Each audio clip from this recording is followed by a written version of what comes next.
I've just gone out of Babygirl, directed by Halina Reijn, who previously did Bodies, and I do not like that movie.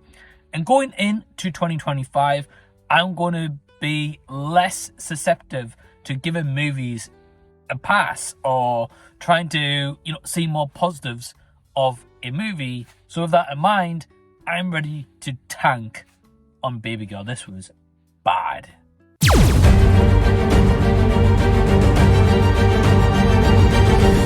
Hey everyone, what's going on? Welcome to the channel. My name's Mike. If you're brand new here, if you're coming back, you may already know that, but I appreciate you stopping by to check out my thoughts. Now, firstly, let me just start off, and I will say this: if you really like Babygirl, great, more power to you.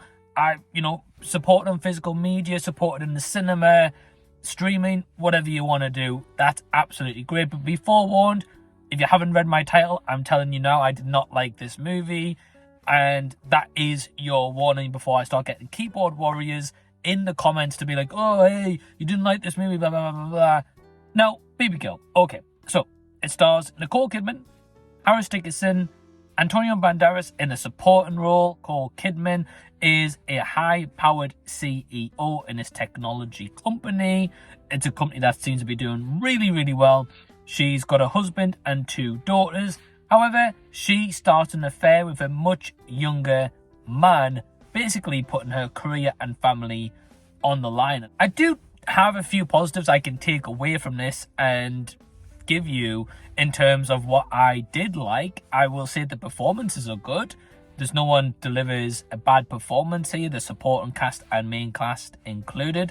It's great to see Nicole Kidman in a main role, and I really do respect and appreciate that Hollywood have been given older women actresses time to shine in the spotlight in these main roles. Like, for example, like a Pamela Anderson, a Jamie Lee Curtis, a Nicole Kidman in this example. So fair play to them, and it just goes to show that these women, even at an older age, are still a powerhouse. I can respect that. I can appreciate that.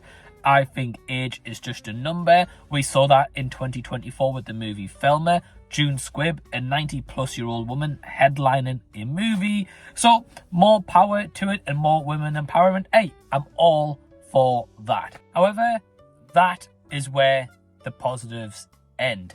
So, if you saw my title, I called this Cheating and Getting Away With It, the movie. And that's basically what this is. I'm going to go into spoilers. If you don't want to know, get out of here. Maybe come back if you've seen the movie. But if you don't care, if you've seen it, well, hey, here we go.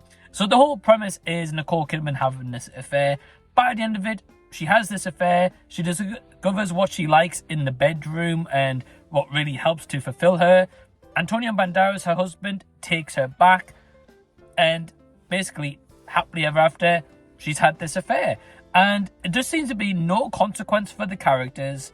There didn't really seem to be at any point any real emotional connection with anyone whatsoever. And the power dynamic of Dickinson being a much younger guy over Nicole Kidman's character is just not believable. I didn't believe that this guy could control her whatsoever. There's just nothing here that screamed to me like, wow, he's got full control over her life at all.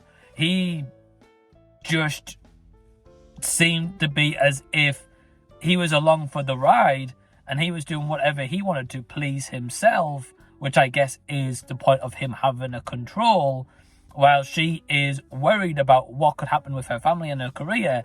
But she put herself in that predicament. I get that's the storyline, but she put that in her predicament. She was like, right, I'm not bothered about my career and family at first. Hey, let me cheat on this much younger guy. And I'm just like, hold on. So kind of the big morale, if you take away from this movie and the story, is she has an affair. She sleeps with this much younger man many, many times. To then at the end, her husband, furious about this going on, they spend maybe a few days apart. It doesn't give you much clarification. She asks him for forgiveness. He takes her back. He then starts to fulfill her, in the bedroom the same way that the younger guy did.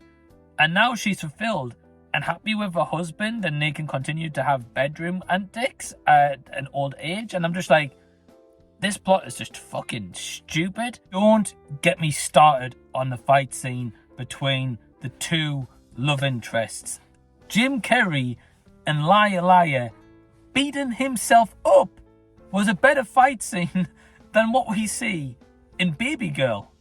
I'm going to give this a 1, maybe 1.5, absolute maximum of the few positives I actually had. But Babygirl, I can't recommend to you guys. I mean, if you've seen it, if you disagree, I mean, respectfully, please let me know down below in the comment section. Tell me what I may be missing here. But for now, I don't think I'm missing anything. I got the whole point of her trying to take control back of her own life at the end, which she does, which great for her. But it came at the price of having an affair, losing her family and her career that she put herself in to start with. So stupid. Anyway, big thanks to all my awesome patrons who helped to support the channel. Really do appreciate it. And if you want to join today, you can from the link down below. Only £2 per month. In the meantime, if you haven't seen these videos of mine, which are better movie reviews and better movies just as a whole, click over here, have a bit of a deep dive. Till next time, see you guys. I'll be seeing you later.